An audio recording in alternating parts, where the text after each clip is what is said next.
no? O eto pa si Roque, mga kababayan. Isama na natin si Roque. Oh, Roque, banat. Dito ko sa piling Oh, eto daw. Oh, yeah, si Roque. Nako, na-post ko na naman. Sabi ni Rafael, dumpit, parang bata si Panelo sa kondisyon na hiningi sa Pangulo. Gustong gawing uto-uto. Abogado ka pa naman. O, ganyan ang style ni Panelo. Miski dun kay Amy Marcos, ganyan din yung estilo niya.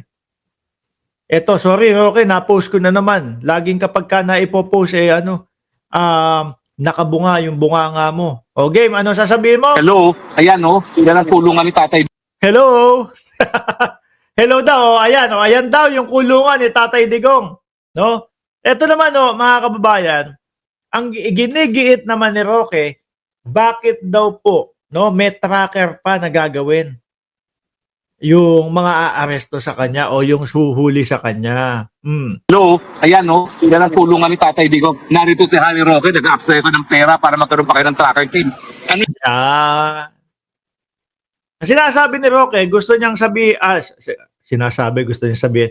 Ang gusto sabihin ni Roque, mga kababayan, bakit pag-aaksaya pa kayo ng tracker team? Samantalang eto, kitang-kita nyo na, alam nyo na, kung nasaan ako nakapwesto, nakatayo, yaan yung kulungan. Pwede nyo kong kuhanin doon. Mga bossing, tracker team, no? Hindi naman siya pwedeng arestuhin dyan mismo sa kinatatayuan niya. Unless makipag-ugnayan na ang Interpol, mga bossing, doon sa mga kapulisan ng Netherlands, kung sila ay kasali o kasapi. Malamang kasapi yan, mga bossing. Pero, hanggat nandyan sa loob si Roque, kailangan manmanan lang yan, yung mga galaw niya, yung mga pupuntahan niya, mga kababayan. Kasi nga, yung kinatitirikan niya, hindi siya pwedeng arestuhin basta-basta. Ano po? Dahil panghihimasok po yun sa teritoryo ng ibang bansa. Kaya po ang huhuli sa kanya ay bumuo ng tracker team para sundan siya kung hanggang saan siya makapunta, hanggang sa umabot na siya sa punto na yung kinaroroonan niya ay pwede na siyang damputin. Yun, Roque. yan? Siya, alam niya ho yun, mga kababayan.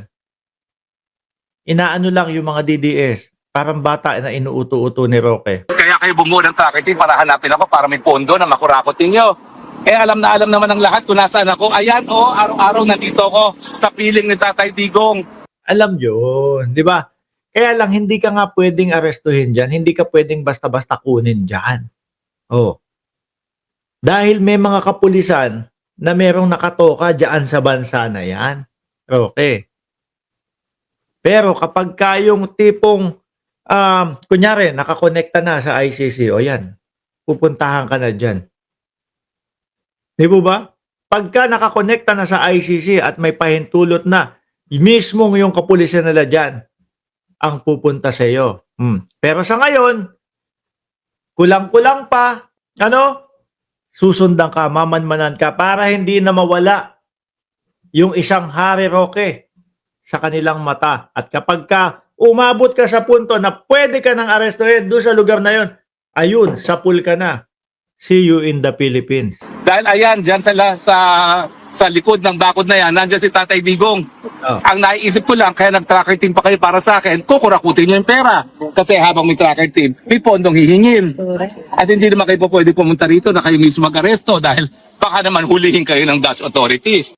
Oh, yun po, yun yung sinasabi ko sa inyo. Hindi siya pwedeng hulihin kung saan siya nandoon. Pero kapag ka Interpol nakipag-ugnayan na sa kapulisan dyan, mga kababayan, ay nako, may kalalagyan na si Roque. Pero hanggat hindi po nila makuha at hindi pwede doon sa lugar na yon, mamanmanan. Naku, saklap niya, Roque. Mas lalo kang may stress, mas lalo kang hindi makakatulog.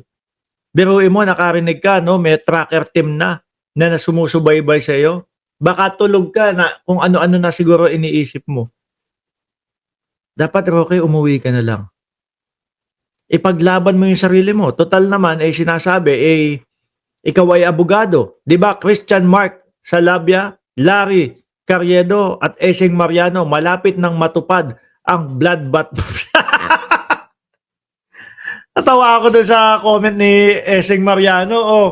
Malapit nang matupad ang bloodbath mo. Okay, iba naman palang bloodbath. Duduguin pa ba to? Baka hindi na, baka malaki na yung butas nito. Sa ilong, mga kababayan. Oh.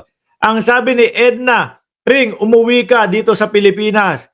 Hindi yaong nagtatago ka dyan. Huwag kang mag-alala, Roque. Mangyayari ang sinasabi mo.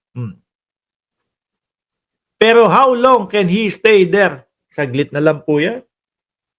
Lalo na po ang gobyerno ng Pilipinas, mga kababayan, nakikipag-ugnayan na doon sa Netherlands. Tapos, kapag kayan, sinabi i-hold na si Roque, wag nang palabasin. At napatunayan ng bansang Pilipinas na hindi nila ginigipit si Roque, nako, wala na tong kawala. Ipit na hudyaan yan, mga bossing. Sabi ko nga sa inyo no? Hindi matatapos ang 45 days, nandiyan na si Pilipinas, si Roque.